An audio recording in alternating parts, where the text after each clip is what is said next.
세상이 하도 뒤숭숭하고 정상적이지 못하다 보니까 관심을 끄는 일들이 우리 주위에서 많이 일어나고 있습니다. 한동안 홍준표가 한동훈을 얼마나 괴롭혔습니까?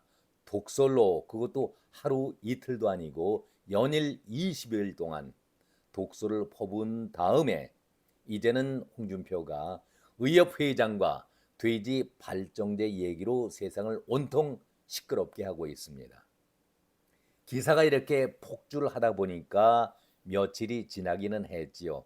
그러나 놓쳐서는 안 될 기사이기 때문에 여러분과 함께 다뤄보려고 합니다. 깜나라 조진국 시간입니다.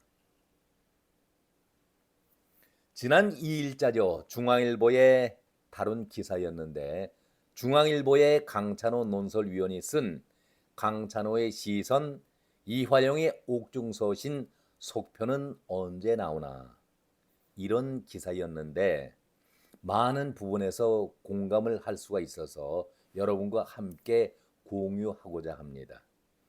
제가 중요한 부분은 글자 하나 바꾸지 않고 그대로 옮겨보려고 합니다. 강천호 위원은 이렇게 시작을 합니다. 법원과 검찰을 흔들어서 사법 시스템을 공격한다고 있는 죄가 없어지지 않고 죄가 줄어들지도 않습니다. 중대 부패 범죄자가 허위 주장으로 사법 시스템을 붕괴하려는 시도입니다. 이원석 검찰총장이 지난달 23일 이화영 전 경기도 부지사의 검찰 술자리 회의 후 주장에 대해 기자들 앞에서 한 얘기입니다. 검찰총장이 특정 사건에 이렇게 강경한 발언을 쏟아낸 것은 극히 이례적인 일입니다.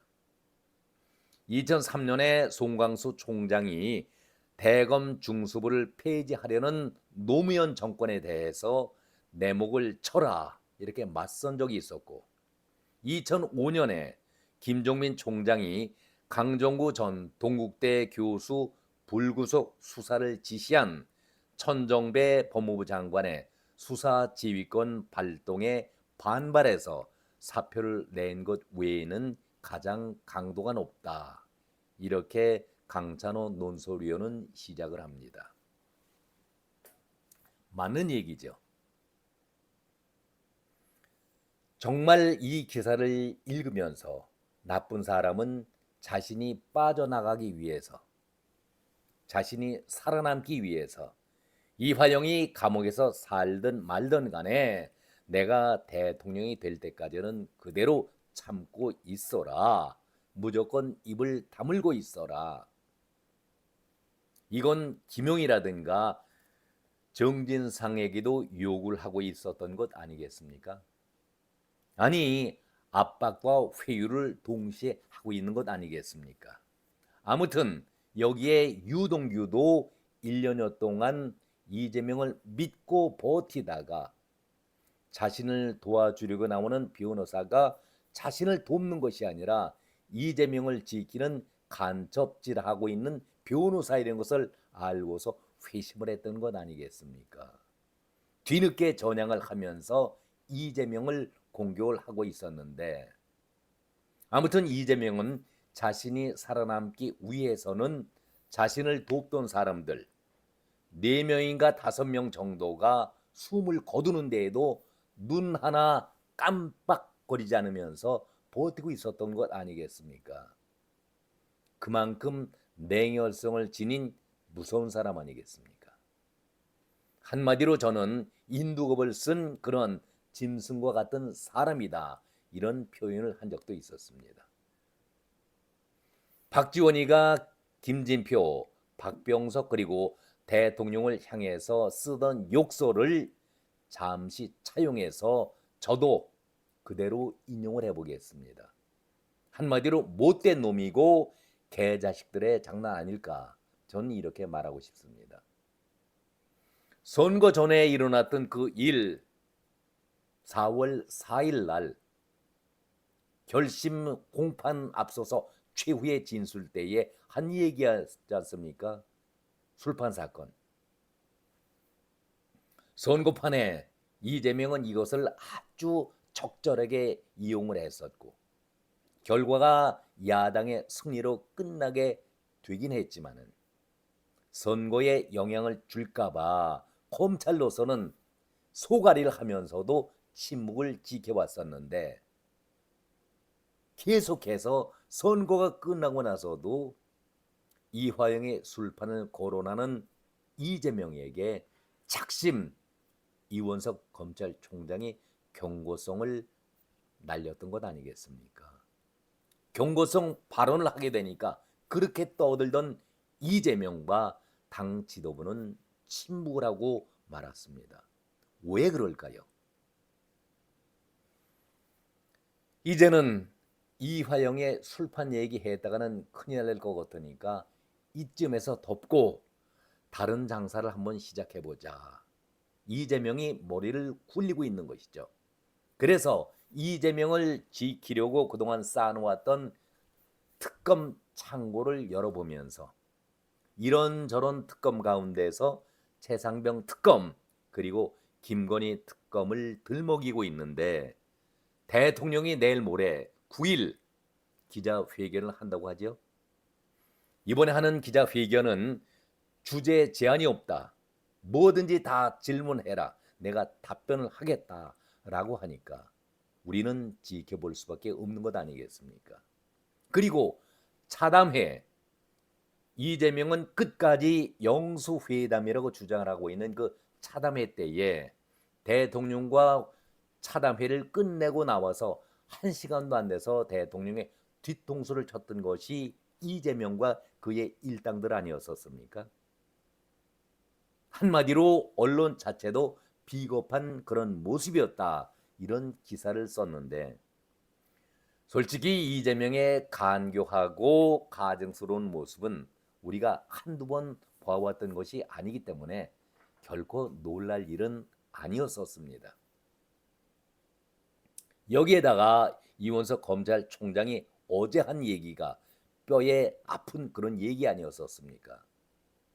자신의 임기 안에 이원석의 임기는 9월까지입니다. 김건희 수사와 그리고 이재명 관련 수사를 마무리 짓겠다. 이 폭탄 발언을 하게 되니까 이재명으로 볼 때는 그야말로 똥꼬 타는 그런 분위기 아니었겠습니까? 아니 대통령실과 검찰이 서로 엇갈리고 있나? 아니 배신을 하고 있나? 갖가지 추측성 기사들이 쏟아져 나오고 있습니다. 그런데 앞에서도 말씀을 드렸듯이 검찰로서는 중립을 지키면서 선거를 지켜보자 해서 수사를 멈췄던 것 아니겠습니까? 그런데 이제 이원석 검찰총장이 검찰의 본연의 업무를 그대로 실시하고 마무리 짓겠다 하는 그 얘기인데 왜 여기에서 억측성 발언들이 나오고 있습니까? 검찰이 해야 할 일을 제대로 하겠다. 우리는 지켜보면 될 일입니다. 다시 강찬호의 시선으로 돌아가 보도록 하겠습니다. 우리가 감옥에 있는 자가 검찰 앞이든 감방 안에서든 간에 술을 먹는다는 것 자체는 도저히 상상할 수도 없고 있을 수도 없는 얘기 아니겠습니까? 있었다 하면은 이것은 세상이 뒤집어지는 일 아니겠습니까? 도저히 있을 수 없는 그 일을 이화영이 검찰 앞에서 술 먹었다라고 발언을 했던 것 아닙니까? 그것도 재판정에서. 우리가 술 먹으면은 없는 상황에서 있을 수 없는 상황에서 술을 먹었다 하면은 그날은 분명히 기억을 할 겁니다. 아무리 우두는 사람이라도 그 날짜는 기억을 합니다. 특이한 일 아니겠습니까? 매일 술집에 다녀서 술을 먹는 것이 아니고 1년 넘게 2년 가까이 감옥에 있으면서 술을 먹는다? 그날이 특이한 날 아니겠습니까? 참 희한한 얘기입니다. 아니 이화영 자체도 그런 얘기를 하고 있지 않습니까? 법정에서 한 얘기입니다. 술도 한 번 먹었던 기억이 있다. 술도 한 번 먹었던 기억이 있다. 그것이 소주였고 얼굴이 벌개지기 때문에 한참 진정을 하고 난 다음에 귀소했다. 이것은 본인 자신이 일어났던 일을 기억하면서 법정에서 진술했던 것 아니겠습니까? 그런데 그 변호인은 김광민이라는 변호인은 종이컵에 입만 대고 내려놓은 것이다. 술을 먹은 사실을 부인하고 있습니다. 어떻게 이런 사실이 벌어질 수 있을까? 아니, 어느 놈이 분명히 거짓말을 한 것이죠. 어느 놈이 사기를 친 것입니다. 아니면은 둘이 입을 맞대고 같이 사기치고 거짓말을 했다라고 볼 수밖에 없는 것 아니겠습니까? 자, 있을 수 없는 일이 벌어졌는데 술판이라면은 먹었다면은 매일 먹는 것도 아니고 거의 2년 가까울 정도까지 먹었다 하면은 기억을 할 텐데 본인은 먹었다고 하는데 변호사는 먹지 않고 술잔을 내려놨다. 앞뒤가 맞지 않은 얘기를 하고 있습니다. 아무튼 좋습니다. 한마디로 그 얘기를 들었을 때에 변호사는 나중에 교체된 변호사 아니었습니까? 그렇다면 우리가 여기서 좀 더 심각하게 생각해 볼 필요가 있습니다. 술판이 벌어졌다. 피고인에게는 그야말로 호재 중에 호재 아닙니까? 월척을 낚을 수 있는 대형 호재인데 왜 이런 것을 1년 넘게 입을 다물고 있다가 최후 진술 때에 이런 얘기를 했을까? 그것도 선거를 앞두고 이것이 나오자마자 이재명은 사방에 전국을 다니면서 나발을 불었던 것 아닙니까? 100% 사실로 보인다. 국기 문란 사건이다. 이렇게 떠들어대지 않았었습니까? 그런데 이 김광민 변호사가 한 얘기가 더욱더 의심스러운 얘기 아닙니까? 변호사답지 않은 그런 발언을 하고 있습니다. 그 앞서서 전임 변호사였던 설주환이는 절대 그런 일이 없었다라고 펄쩍 뛰고 있으니까 김광민을 무고죄로 고소한 것 아니겠습니까? 한마디로 이 술판이 개판으로 변질이 돼가고 있는 것입니다. 그렇다면은 김광민이가 이것이 사실이었다면은 이화영과 입을 맞출 때에 자, 좋은 호재다. 월척감이다. 이거 한 방으로 뒤집을 수 있다라는 생각을 하지 않았겠습니까? 이걸 숨기고 있다가 결정적일 때에 한 방 쏟아내자. 보통 사람들이 다 생각할 수 있는 그런 생각 아니겠습니까? 저것이 미련한 사람이라고도 법을 모르는 사람이라고도 그런 생각을 당연히 가져야 하겠지요. 그런데 막판에 와서는 술판을 벌렸다 하다가 며칠 동안 공방이 오가면서 먹지는 않았다. 장소도 바뀐다. 일자도 바뀐다. 그래서 헛발질만 해댔던 것이 김광민과 이화영의 모습 아니었었습니까? 여기에 이원석 검찰총장이 경고성 발언을 날리게 되니까 이재명 그렇게 자신 있게 떠들고 사실 100%로 보인다. 국기 문란이다 얘기했었던 이재명이 이화영의 이름을 절대 거론하지 않고 있습니다. 술 얘기를 꺼내지도 않고 있습니다. 당 지도부도 역시 마찬가지죠. 한마디로 이재명의 아바타인 최고위원들도 한마디 언급을 하지 않고 있습니다. 왜 그래야 합니까?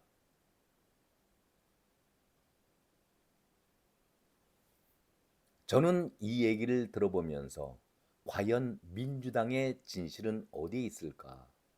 이재명은 정말 진실된 지도자의 자격을 갖춘 사람일까? 의문을 갖지 않을 수가 없습니다.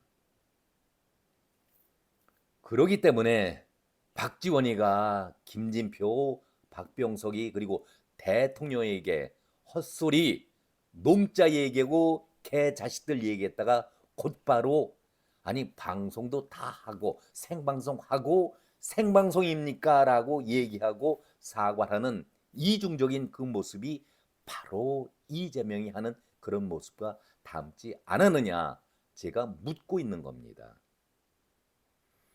자, 이재명 씨, 피고인 이화영 그리고 이화영의 변호사 김광민 씨 정말 이 정도 수준에서 변호를 한다고 하니까 그저 웃음밖에 나올 수가 없습니다.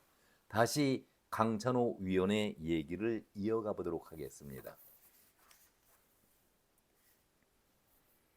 더불어민주당의 이재명은 총선 여세 뒤인 지난달 16일 100% 사실로 보인다.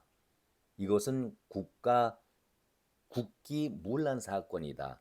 이라면서 검찰을 맹공을 했습니다. 그리고 민주당 안에다 특별대책반까지 구성하면서 수험직원의 집단 항의 방문까지 하면서 검찰에 집중 포화를 날린 바 있었습니다. 그 의도는 우리가 다 짐작하고 있는 것이죠. 6월 7일 이제 꼭 한 달 남았네요. 꼭 한 달 남았는데 1심 최종 판결에서 이화영이 유죄 선고를 받는다면 다 알려진 사실이지만 이재명의 기소 가능성이 높아진다는 것은 불문가지 아니겠습니까?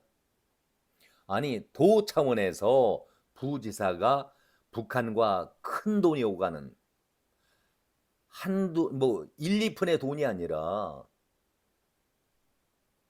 800만 불의 그 돈을 갖다가 넘겨주는 그 차원인데 위험한 그 협상에 나섰는데 도지사에게 보고하고 지시받는 것이 지극히 정상적이라고 누구든지 다 인정할 수 있는데 그렇다면은 이재명의 총선 압승으로 끝나긴 했지만은 그 다음에 벌어질 일에 대해서는 누구도 장담할 수 있는 일은 아니지 않습니까? 민주당은 이원석 총장의 작심 발언에 대해서 이것은 아닌데 라고 당황을 했을 것이다. 강천호 위원의 말입니다. 아니 이화영 측은 장소와 일시 등 계속해서 말을 바꾸게 되니 나중에는 음주 여부도 본인이 종이컵에다가 소주를 먹었다. 그래서 얼굴이 붉어져 갖고 시간을 끌다가 귀소했다라고 주장을 하고 있는데 이제는 술을 먹지 않았다. 내려놓았다라고 말을 바꾸고 있는 그 자체. 이것을 계속 주장하다 보면은 이재명과 이화영이 한 몸이다. 이런 인식이 굳어지기 때문에 이재명이 이화영에 대한 검찰에 대한 공격을 멈추고 있는 것 아니겠는가. 강찬호 위원은 이렇게 분석을 하고 있습니다. 또한 이화영은 골수 운동권 아니겠는가. 이해찬의 최측근인데 그 덕분에 국회의원까지도 했지만 그에게 술과 연어 접대를 한다고 회유가 되겠는가. 이런 반문과 함께 이화영은 문제의 술자리를 6월 30일이라고 똑똑히 기억을 했다가 7월 3일로 옮겼고 다시 7월 5일로 변호사가 옮겼었습니다. 그런데 재미난 사실은 그때에 검찰 앞에서 변호사 입회 아래 6월 9일인가요? 아니 이재명에게 북한이 방북 비용을 요구하고 있는데 김성태가 처리할 것이다. 보고를 했다라고 검찰 앞에서 진술을 다 끝내고 마무리가 됐었는데 아니 그 이후에 검찰이 무엇이 아쉽다고 술과 연어까지 준비를 해가지고 이화영이를 회유했겠는가. 이런 질문에는 대답을 못하고 있는 것 아니겠습니까? 도대체 검찰이 다 진술을 받아놓고 끝낸 사건에 대해서 그 이후에 회유할 수 있는 것이 말이 되겠는가, 이렇게 반문을 하고 있는데 여기에는 답을 못하고 있는 것 아니겠습니까? 그러면서 법원에서 구속영장을 3번씩이나 연속적으로 발부하는 것은, 피고인에게 발부하는 것은 극히 드물다. 그런데 이화영은 구속영장을 3번 발부해 줬다. 무엇을 뜻하겠는가? 사안이 중대하고 증거인멸의 우려가 있음을 법원 자체도 인정을 했기 때문에 강찬호 의원은 이런 말을 썼습니다. 삼관왕에 오른 것으로 보는 것이 합리적이다. 뼈 있는 지적 아니겠습니까? 요즘 법조계에서는 이화영의 옥중서신 소표는 어디 갔나, 이런 말이 떠돈다. 이화영이 첫 번째에 4월 4일 때에 법정에 진술했던 옥중서신, 거기에 1이라는 숫자가 있기 때문에 그렇다면은 머지않아서 옥중서신 2편이 나오지 않을까, 이렇게 기대하고 있는데, 오늘이 5월 7일 아니겠습니까? 그렇다면은 벌써 본인이 발언해 놓고 난 다음에도 보름이 훨씬 지났는데 아직까지 그 소식이 나오질 않고 있다. 폭로 가능성은 흘리면서도 실제로 폭로는 이루어지지 않고 있다. 강찬호 위원은 이렇게 지적을 하고 있습니다.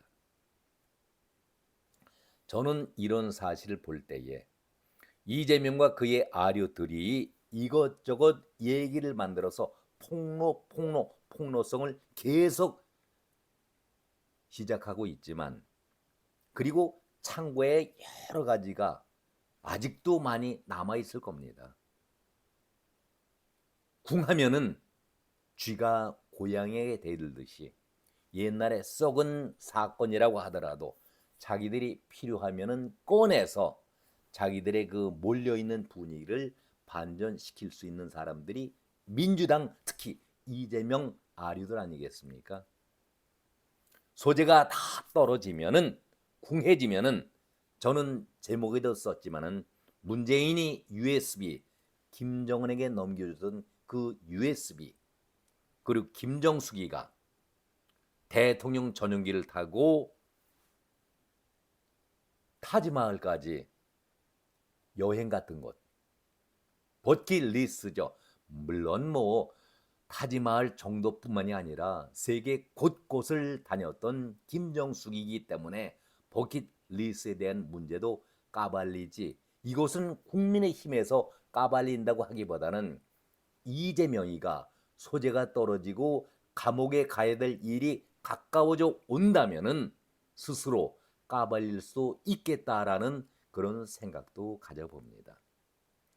민주당 자신들의 입에서 이러한 문재인의 그 비행 문제점, 김정숙의 버킷리스트 등 각종의 그런 지저분한 얘기들이 민주당 안에서 나오지 않을까, 저는 그런 생각도 해봅니다. 특검 하는데 자기들 스스로가 올무에 잡힐 수도 있겠다라는 생각을 저는 해봅니다. 오늘은 여기까지입니다. 고맙습니다.